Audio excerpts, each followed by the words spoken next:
Hello everyone. In this video, we are going to see about what is inventory, what is inventory management, and what are the inventory techniques we are having in current practices. So yes, what is inventory?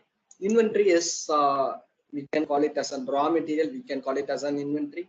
A particular raw material, if it is in work in progress, we can call it as an inventory, and finished good, we can call it as an inventory. Inventory is raw material, or we can call it as unfinished good, or is a work in progress. So inventory is what we call it as an tangible goods or tangible, the things which is tangible, are the product or goods which is touchable, we will call it as an tangible one. So either it may be a raw material or finished good, or none other, maybe it may be an work in progress. Such goods we will call it as an inventory. So if you take the majority of inventories, we will call it in a warehouse or in a manufacturing unit, we will use the word or we use the term inventory.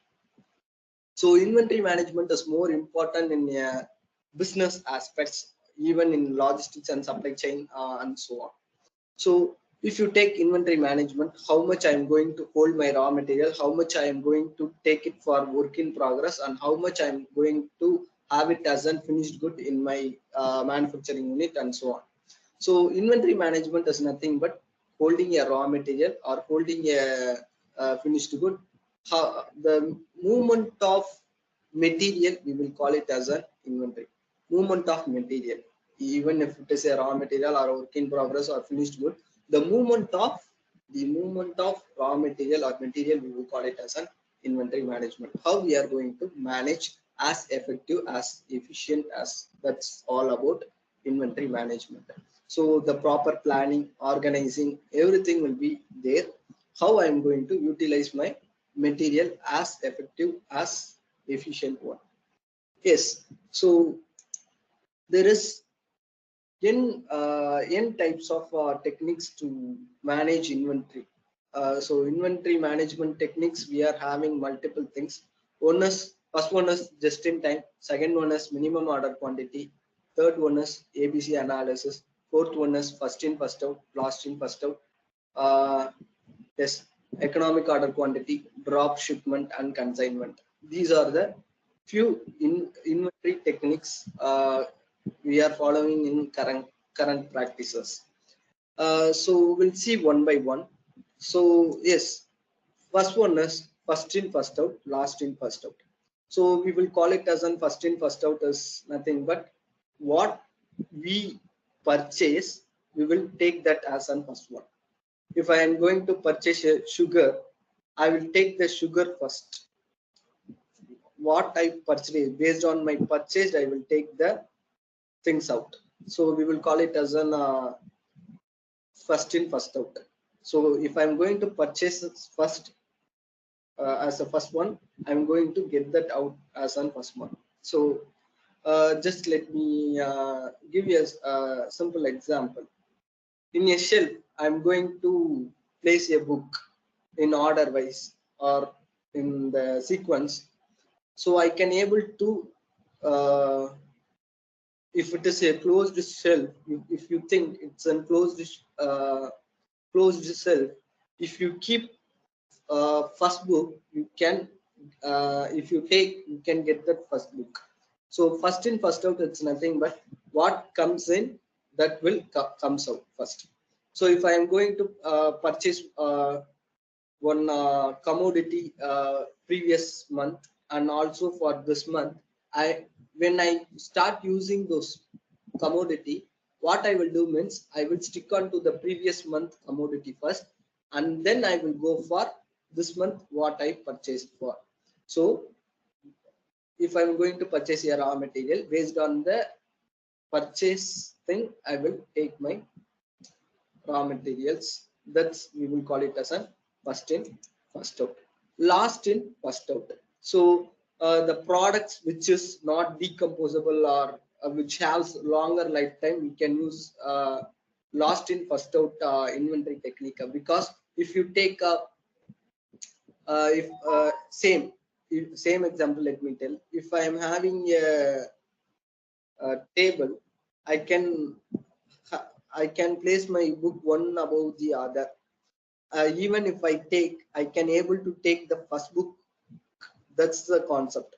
So that's the concept of last in first out. When I keep the last, I can get able to get only the first thing. So even let me put it in more simple manner. If I am going to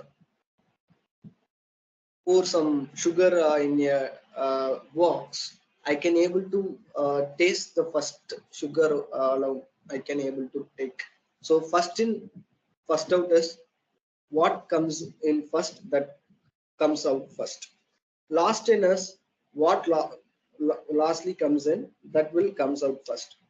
So if even if you take a commodity wise example, if I am going to purchase a same commodity previous month as well as this month, I will use my commodity what I purchased in this month. I will take the first, and after that I will go for previous month commodity. So this is what last in first out. So next one is lead time. So what is lead time? What is cycle time? You have to know about. So lead time is nothing but the from raw material till that, from the scrap to the end customer it reaches, then we will call it as a lead time. Till the scrap or till the raw material, that's it. From raw material till it reaches the end customer, we will call it as a lead time. From the scrap or from the raw material till it becomes a complete product to the end user, or when it reaches the end user, we will call it as a complete lead time. So what is cycle time? Cycle time, it's nothing but the manufacturing beginning and manufacture ends. Cycle time is when I am picking my raw material for the manufacturing process, from starting of the manufacturing till the end of the manufacturing, I will call it as a cycle time. So even in cycle time, there will be a kind of waiting time and processing time. If you take even if you take lead time, there will be work received, manufacturing, there will be raw material will be holded. After a time only the manufacture will begin and manufacture will end, then shipment of the finished goods, and it will reach the end customer as a product delivery. So the process entire time is, we will call it as a lead time. The manufacturing begins and ends, we will call it as a cycle time. If you take cycle time also, there will be a kind of processing time as well as waiting time. Waiting time is nothing but the process time is completely the material or human power which is on. Waiting time is nothing but the particular movement of the material will be holded. That we will call it as an waiting time. If you take cycle time, both processing time plus waiting time, we will call it as a cycle time. So last topic is ABC analysis. If you take ABC analysis, ABC, so it indicates the commodity. A is very costly materials, B is somewhat moderate price materials, and C is their price will be more or less comparatively. You can take, for example, you can take C. For C, you can take it as an very cheap materials, like or a food processing, like you can take it as something, because you can hold lot of inventories for that. If my product price is going to be 10 or 20, I can able to hold more inventory, or I can able to hold more raw material or finished good with me. If the price is like 200 or 500 or 600 like price, I can't hold more inventory or raw material because the capital of the business will also increase. So in the B commodity, always the things will be more moderate. If you take A, so most expensive, like 30,000, 40,000, 50,000 products, we can't hold such raw materials related to that particular business, or we can't even have that finished good as a large number. So if you take a commodity A, we can have it like automobile, aircrafts, and so on. If you take a B commodity, you can take a moderate things like consumer durable goods as well as clothes and so on. C is food processing and normal product, which is daily use. We will call it as a C commodity. So this is what it's all about, ABC analysis. So thank you.